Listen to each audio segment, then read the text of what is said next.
రాత్రి పగలు కూడా ఊరి తేదీ ఏకాంతంగా గడిపేలో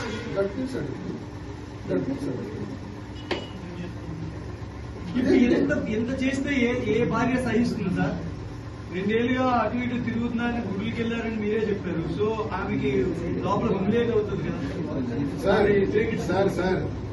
నేనే భూ ప్రపంచం మీద తప్పు చేస్తాను, ఉన్న ఏ మానవుడు తప్పు చేయలేదని కాదు సార్. ఇక్కడ అందరూ చేస్తే అందరి భార్యలు కాపాడుతూ వస్తున్నారు సార్.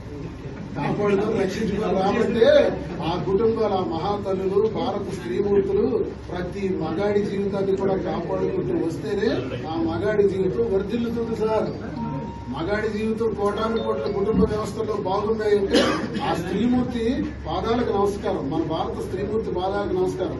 భారత స్త్రీమూర్తి ఈ విధంగా ప్రశ్నించడం మొదలు పెడితే ఏ మగాడు బాగుపడలేడు, ఏ మగాడు బ్రతకడు, ఏ కుటుంబ వ్యవస్థ కూడా నిలబడదు.